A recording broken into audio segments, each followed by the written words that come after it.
Good afternoon, everybody, or whatever time you're watching this. Melissa here. We were laughing before we got on here because we segued into this a bit last week during our episode about how God does not give us extra parts. So I think the two organs that definitely get labeled as extra or extraneous are our appendix and our gallbladder. And I know I'm learning from Melissa so much about what each of those organs do and why they're really not extra. And then what happens if they are removed. And, there are circumstances, which again, I know Melissa's going to dig into about like when these may need to be taken out, particularly the appendix. I know that becomes an emergency situation, but, she's going to explain to us why that's so important, because I know I certainly have gathered the idea, or had, certainly not now, that was an extra part for us. And what's the big deal if it gets taken out? Turns out it's a very, very big deal. So, why don't we start there, Melissa? And then I know we're going to talk about the gallbladder too, but the appendix for me, because we talk so much about gut biome, and when you really explained to me that the appendix is where basically our whole, it's like our storage funnel for our microbiome, right? Am I wording that correctly? Yeah. So it's kind of how do I say this well? Our reseed vault. Does that make sense? Yep. So say we get sick with the flu or whatever, or, we have a bunch of antibiotics come through, and literally our digestive tract is like stripped of most or a large part of our bacteria flora, right? You've had major diarrhea, or, something has gone on, right? And so when the body is getting ready to rebuild, in that appendix is our, if you want to say it, seed start of good bacteria, right? And if we don't have that, it's like we're without the seeds that we need to restart the good bacteria. And it's not it leaves us a little open, more than a little open, to opportunistic bacteria then taking hold again without our good bacteria being able to do that. Yeah. Another thing that our appendix is it's a catcher for weird things to come in. Like people have had their appendix out and there's fingernails and weird things collected in the appendix. And so it's also kind of a collector for trash if the trash isn't being taken out well through the colon. Yeah. Another thing it is a collector for bad bacteria and a place that your body can then just kind of hone in and work on that, right? So the rest of the digestive tract is less affected. Kind of the same idea behind tonsils, right? Our tonsils are so needed in our body, right? So they are a first line of defense. Okay. Right? So like when our appendix gets really diseased and infected, and it does get to the place where we have to have it taken out, it is much better for our body to have that little piece diseased and infected than to have the entire digestive tract not working. Yeah. Right? It's a way for your body to go, okay, put it there. So it's part of our protective mechanism in the body. And like, yes, appendix is not extra. It's part of how our body protects us and creates, like, our body is constantly doing first, second, third, last decisions, like most important, less important, right? Yeah. Our body is constantly making those decisions in a day for us. Yeah. And that is part of that process. Does that make sense? It does, but then you brought up the tonsils, and I was like, oh, snap, I totally forgot about that. That's another little bugger that, like, people just, and I actually think mine got taken out when I was a baby because I kept getting infected, which I was too young to remember, but I just know I don't have them. Yep. Interesting. So the tonsils are kind of the first step. So what happens, which I'm sure I could guess, but for our lovely viewers, like once the tonsils are taken, like what are some of the common things we see, which I'm guaranteeing are probably going to make way more sense to me now. So tonsils, once again, are kind of a first line of defense, especially if they collect bacteria. That's why they get infected first, right? Or viruses. But thinking about what's in the mouth, right? Our mouth is a veritable world of bacteria right in here, right? So much. And what happens? We're constantly swallowing, right? Where does that spit go? Right by your tonsils, right? Or where they should be. Yep. And so that is, how do I say this well? Our tonsils are almost a sponge to be able to attract bacteria that shouldn't be there. So like, for example, when you were young, potentially your tonsils kept getting infected, potentially because you had some really bad bacteria that just kept collecting there as it was supposed to. Mm-hmm. But when that buffer is gone, it goes right down in here, right into your digestive tract, and creates another problem. Does that make sense? And that can begin a pattern of dysbiosis in the body. Was that already begun? Probably, but your tonsils were giving you their best shot. Yeah. That makes sense. Interesting. Because again, I think, well, I guess maybe you can answer this because I don't know. I remember growing up, I had friends who would get strep constantly. Mm-hmm. And I actually never got strep until I was an adult, and it was the worst. Like I would not wish that on my worst enemy because I thought I was going to die. I don't know that I've ever been that sick, but it was horrifying. But it's interesting. I don't know. I guess in my brain, I thought I would be more prone to that because I didn't have tonsils. But most of those folks had tonsils and were getting strep pretty frequently. Yeah. So streptococcus, staphylococcus, those kind of live together in the body. Like when we do a GI map on a client, and anyone that has constant drainage, phlegm, sore throats often has a tendency towards getting a cold, and it goes to their lungs. For gals, constant UTIs, anything in the mucosal layer from clear up in here, ears, clear down to the other end, right?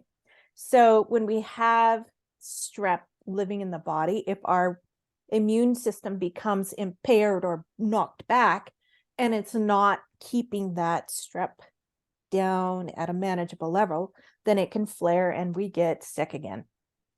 So for folks that this is a reoccurring thing, it's like, okay, let's really work on that bugger, knock it back, eradicate it if we can using herbs, and really solve this so the body doesn't having to deal with this all the time. And I'm going to take it another level out a little bit. So when our immune system is working with all these pieces and it's constantly firing and on all fronts, it's like you've got so many people in your army, right? And they're always out. Nobody gets to go home and eat and take a nap, and nobody gets to refresh. That's when we start getting into imbalance of the immune system, and then it lays the foundation for autoimmune or chronic illness of some sort. So these things that we're talking about, they seem small and outer layer, but this is where things start. This is where our body starts giving us clues around, if your tonsils are always swelled and always sick with something, right? Or the appendix is swelled. We haven't talked about the gallbladder yet, but these are clues that your body's like, okay, guys, this is getting too much. I need help. So instead of cutting out the messenger, we look at what's causing it, right? Why is this happening? Instead of, cutting out the offending part. And sometimes we can't get around that, right? There are times when that's a life-saving procedure. Right. And we can't ignore that. But it's like, even when like the tonsils are taken out or the appendix is taken out, it's like, okay, our work isn't done. It's like, why did that happen? We need to fix the upstream issue, why that even happened. Yeah. That makes sense. Absolutely. Well, I think that's where we're seeing in this conversation is that, and we've talked about this before. I think unfortunately, standard medicine doesn't take the time to do that. Yeah. Why does this keep happening? Yeah. Versus like, I think it's just so important for us to get to the root cause, right? Mhm. And so, Yeah. this is the challenge. Like, why are we not doing that? And then we're just removing these organs. And again, I understand the appendix seems to be the exception. If there's an issue and it's about to burst, it's like you have to do that, even though Hmm. it's not ideal. Yeah. But it's also, if someone gets into that position, I'm sure there's other things that have been happening that Oh, could have been yeah. prevented, right? Hmm. And so I think, Always. yeah, and I just think, and this is, I know we've talked about this before, so no one watching this, unless it's your first episode, is going to be surprised. But I think my confusion is always like, why aren't we functioning from this place? This should be the Hmm. normal place we come from. Is what is going on? Why is this happening? Like, Hmm. and even though it's a separate issue, like when I was getting those chronic migraines, right? When you were suffering Hmm. from your illnesses, like, or even just the massive amount of gut issues I had. I mean, man, like my stomach is such a happy little critter now, but it took us a lot of work rebuilding. And that was on top of work done prior to, right? So I want to say it was Yep. probably good 8 or 9 years of restructuring. But I think what's powerful is I know I shared um, there's a doctor, you guys, that was interviewed by Ed Miletz. Her name's Amy Shaw, and she does a lot of research on gut microbiome and immunity. And it's kind of brought what Melissa and I are talking about more mainstream. It's still very much not so, but I think her passion is to do that. And so, but she was talking about how your microbiome can actually start to rebuild in as little as 3 days, which I think is Hmm. like that really blew my mind. Hmm. So to me, that was so reassuring because I think so many folks think about, oh, this is going to take forever, right? Doesn't have to. But it doesn't have to, right? And I think also depends on obviously the myriad of issues happening, but I think the other piece is, but is there progress happening, even though you're Hmm. maybe not where you want to be yet, right? And that's the piece I Exactly. know I look for, because if I'm feeling frustrated that something's not where I want to be yet, it's like, yeah, but you know Mm, what? These things aren't happening anymore. exactly. And I think the whole point of this whole conversation, you guys, is to encourage you to be seeking those answers. Why is this happening versus Hmm. how do I just fix it? Because sure, it's kind of like, you know, I use this analogy a lot with mental health clients and my nutrition clients is like you can keep patching the hole in the wall, but eventually you're gonna have to figure out where the leak's coming from, Yeah. right? And so if you take the time to do that, then you have a Hmm. repair that's going to withstand the test of time versus I'm just going to keep plugging this and hoping that it Hmm. doesn't keep springing loose. And I Hmm. think that's the difference between just kind of medicating things or even Mm. removing organs, because I would imagine the risk too, Melissa, is we take out the organs, but if the root cause is still happening, what are It's the going to come implications? out. I love what you're saying about the holes in the wall and finding the leak, because that's Yeah, exactly what happens. It comes out somewhere else. yeah, yeah, yeah. Right, because it'll like spring. I'm thinking of like I don't know if it Hmm. was like Tom and Jerry, or it was like one of the cartoons when I was little, and he was doing that. And he's trying to like do this, and he's only got so many limbs, Yep. and it's just coming out of everywhere else. And Yeah. it's interesting that stuck with me, right? But like I do think unfortunately we try to do that in a lot of areas. We want the Mm-hmm. kind of quicker fix, but if it's not really fixed, then we're just gonna keep spinning our wheels. And I do think too, Mm-hmm. like like it's interesting, I know you and I were talking about this, even in regards to parasites, right? You see this like, Mm-hmm. 2-week parasite cleanse and blah, blah, blah. And you and I know, I mean, I'm still finishing my final round of like para 3, right? And so, Oh, you have one more to go. yeah, yeah, right. And so I'm How like, but fun. I'm like, what in the world? These Mm-hmm. 2-week things, like, no, that's not going to really Mm-mm. do the job in 2 weeks. Mm-mm. Maybe it starts the process, right? But I think this is where it's like this kind of rush and this instant gratification, which is, I've been going through a lot of processes in all sorts of areas and things are finally starting to bloom, thank goodness. But, you know, I think we have to remind ourselves that things that we really want, if we want a solid infrastructure anywhere, it's going to take some time, and we want to do some things differently.